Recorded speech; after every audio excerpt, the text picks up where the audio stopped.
नमस्कार। द्विवेदी युगीन हिंदी साहित्य के प्रमुख कवियों में से एक पंडित अयोध्या सिंह उपाध्याय हरिऔध की प्रसिद्ध रचना खड़ी बोली हिंदी का प्रथम महाकाव्य प्रिय प्रवास जो 1914 में प्रकाशित हुआ, कृष्ण कथा और कृष्ण व्यथा को इस तरह व्यक्त करता है कि व्यक्तिगत पीड़ा है, व्यष्टि पीड़ा है, वो समष्टि पीड़ा में समाहित हो जाती है। व्यक्तिगत हित हैं वे लोक हित में प्रवेश कर जाते हैं, समा जाते हैं, मिल जाते हैं। हालांकि इस लोक हित में व्यक्तिक पीड़ा की उपेक्षा नहीं है। हरिऔध ने कृष्ण और राधा के चरित्रों में मौलिक परिवर्तन किया है, महत्वपूर्ण परिवर्तन किया है, लेकिन व्यक्तिक पीड़ा की उपेक्षा नहीं की हरिऔध जी ने। कृष्ण चले गए, अब कृष्ण सबको अति प्रिय है, बहुत प्रिय है, प्राणों से अधिक प्रिय है, प्राणाधिक प्रिय। कृष्ण जब मथुरा चले गए ब्रज को छोड़कर, तो सारे ब्रजवासी दुखी हैं। इसी प्रसंग को हम पढ़ रहे थे। छठा सर्ग है, मंदाक्रांता छंद चल रहा है। 4 छंद हमने अब तक पढ़ लिए हैं, 5वें छंद से हम आरंभ करेंगे।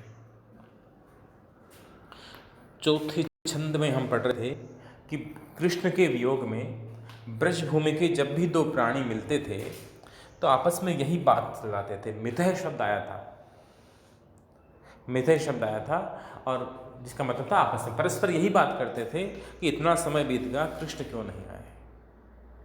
इसके आगे जो 5वां छंद है ये हम आरंभ करते हैं।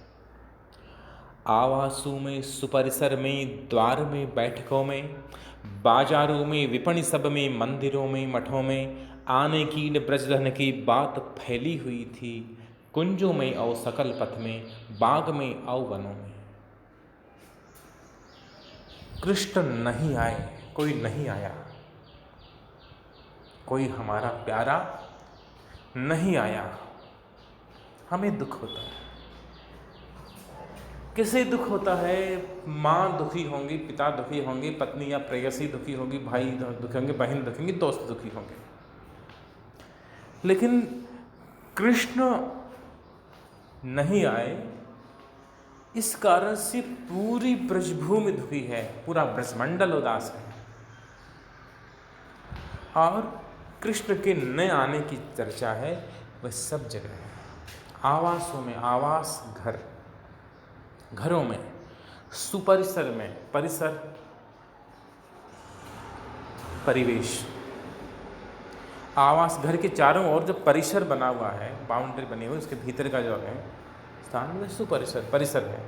आवासों में, परिसर में, द्वार में, दरवाजे पर भी कोई 2 व्यक्ति मिल रहे हैं, बैठे हुए हैं। द्वार में, बैठकों में, आजकल जिसे गेस्ट रूम कहा जा रहा है, पुराने समय में उसके लिए बैठक हुआ करती थी। घर का पहला और प्रवेश द्वार के पास बना कमरा होता था, या कच्चा छप्पर भी हो सकता था, वो बैठक होती थी। बैठकों में जहाँ प्रबुद्ध लोग, बड़े बूढ़े लोग बैठे रहा करते थे। बाजारों में, विपणि में, विपणि दुकान, बाजार ही है, विपणि यानी दुकान, बाजारों में, दुकानों में, सब में, मंदिरों में, मठों में, मंदिरों में भी यही चर्चा है। और मठों में जहाँ साधु सन्यासी रह रहे होंगे, वहाँ भी कृष्ण नहीं आए, इस वजह से उदासी फैली हुई है। सब लोग कृष्ण के न आने के विषय पर ही चर्चा कर रहे हैं। आने की न ब्रजधन की बात फैली हुई थी। ब्रजधन, जो ब्रज के धन हैं, जो ब्रज की निधि हैं, उन कृष्ण के न आने की बात फैली हुई थी। कुंजों में, वो सकल पथ में, जो कुंज बने हुए हैं वनों के, झुरमुट बने हुए पेड़ों के, उन कुंजों में और सकल पथ में और समूचे राह में, रास्ते में, बाग में और वनों में, और बाग बगीचों में और वनों में, जहाँ भी जो कोई व्यक्ति है वह हर पल कृष्ण को याद कर रहा है उसी चीज़ को याद हुआ कि कृष्ण को आ जाना चाहिए था, अब तक कृष्ण मथुरा से लौटकर क्यों नहीं आए। अब केवल चर्चा से काम नहीं चल सकता। कृष्ण नहीं आए इस बात की चर्चा हो रही है, यहाँ तक बात सीमित नहीं है। इंतजार ज़्यादा हो, प्रतीक्षा के साथ उत्कंठा भी उतनी ही ज़्यादा हो, तो कदम घर से बाहर निकलते हैं, हम छत पे चढ़ के देखते हैं कोई आ रहा है, दरवाजे के पास जाके देखते हैं, तो ब्रजवासी भी घरों से निकलते हैं। आना प्यारे महर सुत का देखने के लिए ही कोसों जाती प्रतिदिन चली ग्वाल की मंडली थी। ऊंचे ऊंचे तरु पर चढ़े गोप ढोटे अनेकों, घंटों बैठे त्रिषित दृग से पंथ को देखते थे। आना प्यारे महर सुत का, महर यानी ग्वाल, गोप, महर सुत गोप का जो पुत्र है कृष्ण। आना प्यारे महर सुत का देखने के लिए ही, गोप नंदन जो नंद के पुत्र हैं, नंद नंदन कृष्ण हैं, वे आ रहे हैं, उन आते हुए हम देखें। कृष्ण जिस दिन आए सबसे पहले हम देखें और आके सारे ब्रजवासियों को बताएं। ऐसी उत्कंठा ब्रज के ग्वालों में है, इसलिए प्रतिदिन वे सुबह उठ के चले जाते। आना प्यारे महर सुत का देखने के लिए ही कोसों जाती प्रतिदिन चली ग्वाल की मंडली थी।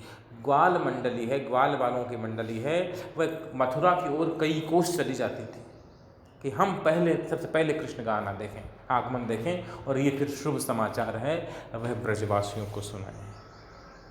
कई कोसों जा कर के, और फिर उन्हें कृष्ण आते हुए नहीं दिखते तो वे क्या करते, ऊंचे ऊंचे तरु पर चढ़े गोप के ढोटे अनेकों। ढोटे यानी लड़के, गोपों के जो लड़के हैं, ब्रजवासी जो गोप हैं, उनके बच्चे हैं जो ग्वाले हैं, ग्वाल बाल हैं, वे रास्ते के ऊंचे ऊंचे तरु यानी पेड़ों पर चढ़ करके और घंटों बैठे त्रिषित दृग से पंथ को देखते थे।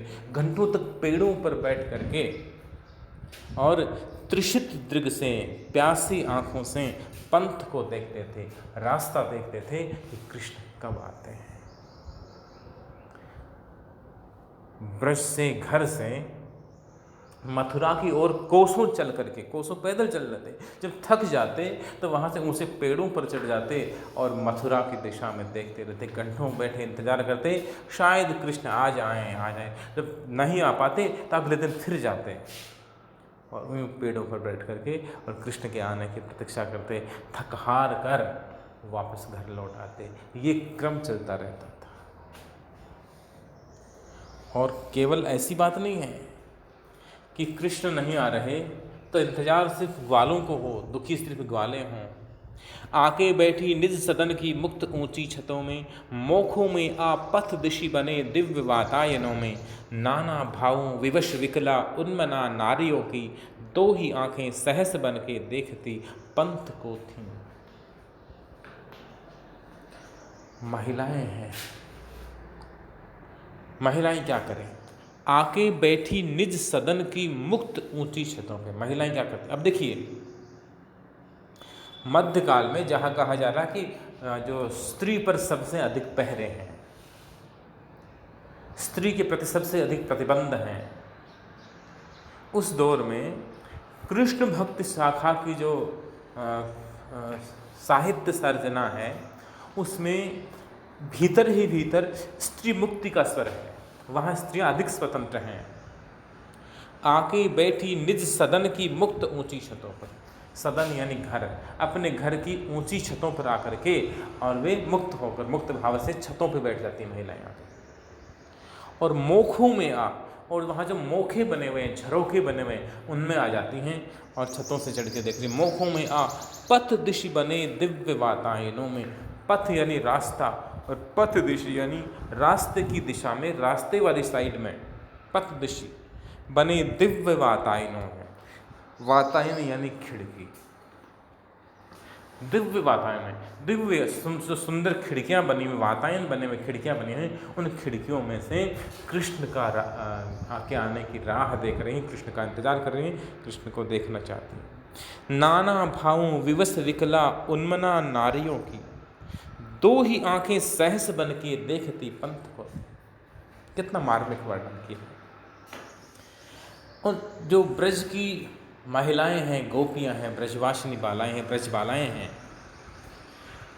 नाना भावों विवश विकला, अनेक भाव हैं उनकी आंखों में, हृदय में अनेक भाव हैं, और भाव अनेक हैं लेकिन भाव प्रकट नहीं कर सकते, विवश हैं।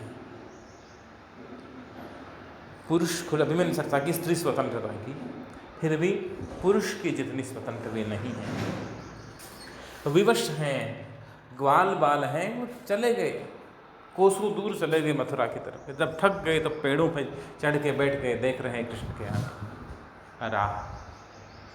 लेकिन जो महिलाएं हैं वो विवश हैं, घर का काम है, जिम्मेदारी, कुछ मर्यादाएं भी रही हो, विकला व्याकुल है, उन्मना, घर में है लेकिन मन घर के कामों में नहीं है, उन्मना, अन्य मनस्क, अनमनी, बिना मन के मन मार के काम कर रही हैं।